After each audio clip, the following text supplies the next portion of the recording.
ഒന്ന് ഒളിവിലാണ്, ഒന്ന് ജയിലിലുമാണ്. ഭയങ്കര പ്രയാസമില്ല. കുട്ടികളൊക്കെ ചെറിയ 2 കുട്ടികളെ വരുത്താൻ, കുട്ടികൾ സ്കൂൾ പോകാനൊക്കെ പാടാണ്. സുഖമില്ലാണ്ടായാലൊക്കെ കാണിക്കാൻ അടവ് കാര്യമൊക്കെ ഉണ്ട്, ഒക്കെ നിന്നെടുക്കുക. ഭയങ്കര പ്രയാസമാണ്. മറ്റവനാണ് അവൻ്റെ ഭാര്യ പ്രസവിക്കാൻ അയക്കുന്നത്, ചെറിയ മോന്. പിന്നെ അവൻ്റെ ഭാര്യക്ക് ഇപ്പോഴാ ഡേറ്റ് മാസം ലാസ്റ്റാണ്. എല്ലാം കൊണ്ടും ബുദ്ധിമുട്ടാണ്. കഴിഞ്ഞ 6 വർഷമായി ഇവർ നടത്തിക്കൊണ്ടിരിക്കുന്ന ജനകീയ സമരം മറ്റൊരു ഘട്ടത്തിലേക്ക് പ്രവേശിക്കുകയാണ്. അനിശ്ചിതകാല നിരാഹാര സമരമാണ് ഇപ്പോൾ പ്രഖ്യാപിച്ചിട്ടുള്ളത്. എല്ലാ സമരമുറകളും കഴിഞ്ഞതിന് ശേഷം ഇപ്പോൾ മരണമല്ലാതെ മറ്റൊന്നും മുന്നിലില്ല എന്ന് വരുമ്പോൾ മനുഷ്യർ ഉണ്ടാകുന്ന ഒരു സമീപനത്തിലേക്ക് അവർ കടക്കുകയാണ്. ബിജു കണ്ണന്തറ, കട്ടിപ്പാറ മുൻ പഞ്ചായത്ത് പ്രസിഡന്റാണ്. ഏത് ഘട്ടത്തിലാണ് ഇങ്ങനെ ഒരു നിരാഹാര സമരം പ്രഖ്യാപിക്കുന്നത്? എല്ലാ സാധ്യതകളും അടഞ്ഞ ഒരു സാഹചര്യത്തിലാണ് നിരാഹാര സമരത്തിലേക്ക് പോകുന്നത്. ഞങ്ങളുടെ ഒട്ടനവധി സുഹൃത്തുക്കൾ ഇപ്പോൾ ഒളിവിലാണ് കേസുമായി ബന്ധപ്പെട്ട്. അതേപോലെ തന്നെ സ്വൈര്യജീവിതം നഷ്ടപ്പെട്ട ഒരു സാഹചര്യമാണ്. മറ്റെല്ലാ സാധ്യതകളും അടഞ്ഞതുകൊണ്ടാണ് പോലീസ്, നിയമ സംവിധാനങ്ങൾ, ജില്ലാ ഭരണകൂടം ഒക്കെ എല്ലാവരും എതിരായി നിൽക്കുന്ന ഒരു സാഹചര്യമുണ്ട്.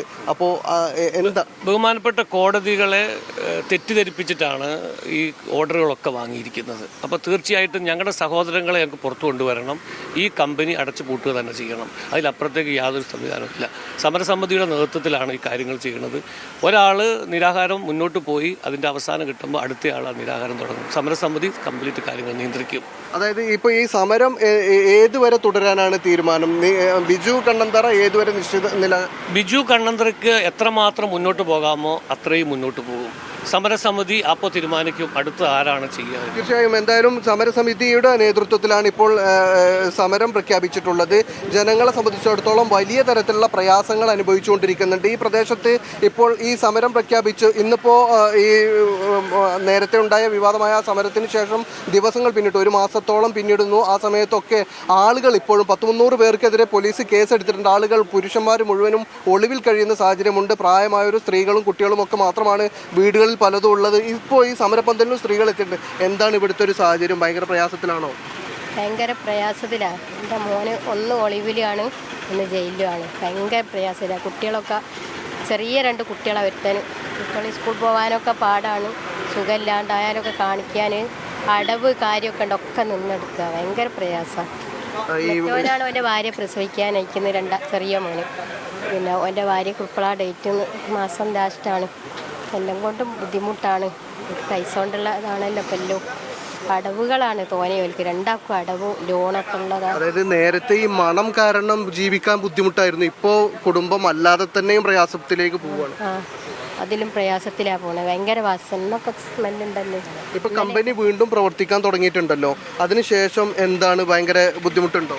ഭയങ്കര ബുദ്ധിമുട്ട്. നല്ല സ്മെല്ല് തന്നെയാണ്. ഇതുവരെ ഉള്ളതിനേക്കാളും കൂടുതലായിട്ടല്ലാണ്ട് കുറഞ്ഞിട്ടില്ല. പിന്നെ അന്ന് കഴിഞ്ഞ മാസം 19-ാം തീയതി അന്ന് സമരം നടത്തി അന്നുള്ള ആൾക്കാരൊക്കെ ഇപ്പോൾ ഒളിവിൽ തന്നെയാണ്. ഇതുവരെ ആരും വന്നിട്ടില്ല. ജയിലിൽ കിടക്കുന്നവർ അവിടെ തന്നെയാണ്. ഇതുവരെ ഞങ്ങൾ ജാമ്യം കിട്ടിയിട്ടുമില്ല. അതായത് സമരം ശക്തമായി മുന്നോട്ട് കൊണ്ടുവരുന്ന ആളുകൾക്ക് ഒളിവിലായതുകൊണ്ട് വലിയ പ്രതിഷേധം ഉണ്ടാവില്ല എന്നൊരു ധാരണയിലായിരിക്കുമോ കൂടുതൽ ശക്തമായി പ്രവർത്തനം? പോലീസിന്റെ സംരക്ഷണം ഉണ്ട് ഹൈക്കോടതിയുടെ ഉത്തരവിനെ തുടർന്ന്. പ്രശ്നത്തിന്റെ നേരെ തന്നെയാണ് ഇപ്പോഴും പോലീസ് സാക്ഷിയായിട്ട് നിൽക്കുന്നത്. ഞങ്ങളുടെ കൂടെ ഇപ്പോഴും ആരുമില്ല. അധികാരികളൊന്നും ഇപ്പോഴും കണ്ണു തുറന്നിട്ടില്ല.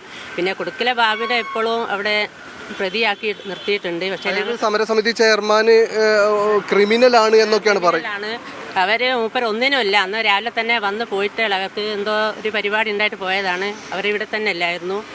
അതുപോലെ തന്നെ അന്ന് ഒരുപാട് ഗർഭിണികളുണ്ടായിരുന്നു. അവരൊക്കെ ഓടി രക്ഷപ്പെട്ടു. അവരൊക്കെ എവിടെയാണ്? ഒരുപാട് ഗർഭിണികളുണ്ട് ഞങ്ങളുടെ നാട്ടിൽ. അവരൊക്കെ ഭർത്താക്കന്മാരില്ല, ബാപ്പന്മാരില്ല. പിന്നെ ഒരുപാട് ലോൺ അടക്കേണ്ടിയവരുണ്ട്. പിന്നെ ഒരുപാട് പ്രതിസന്ധിയിൽ തന്നെയാണ്. പിന്നെ കുട്ടികളെ ഫീസ് അടക്കേണ്ടിയവരുണ്ട്. പിന്നെ പരീക്ഷ ഫീസ് അടക്കാൻ വകയില്ലാത്തവരുണ്ട്. ഭക്ഷണത്തിന് ബുദ്ധിമുട്ടാവുന്നവരുണ്ട്. ഒരുപാട് പ്രയാസത്തിലാണ് ഇപ്പോഴും ഞങ്ങളെ വീട്ടുകാർ. തീർച്ചയായും നൗഫൽ, നേരത്തെ ആളുകളെ സംബന്ധിച്ചിടത്തോളം വലിയ പ്രശ്നം ഉണ്ടായിരുന്നത് ഇവർക്ക് ജീവിക്കാൻ ശുദ്ധവായു ലഭിക്കാത്തൊരു പ്രശ്നമായിരുന്നു. പക്ഷെ അത് കഴിഞ്ഞു. അതിനുശേഷം ഇപ്പോൾ പോലീസിന്റെ ഭീകരമായ വേട്ടയാടൽ കൂടി അനുഭവിക്കുകയാണ് എന്നാണ് ഇരകൾ പറഞ്ഞുകൊണ്ടിരിക്കുന്നത്. എന്തായാലും ഇപ്പോൾ എല്ലാ പ്രതിസന്ധികളെയും അതിജീവിച്ചുകൊണ്ട് അവർ ഇപ്പോൾ സമരത്തിന് വന്നിരിക്കുകയാണ്. മരണം വരെ അനിശ്ചിതകാല നിരാഹാരമാണ് അവർ പ്രഖ്യാപിച്ചിരിക്കുന്നത്. നൗഫൽ.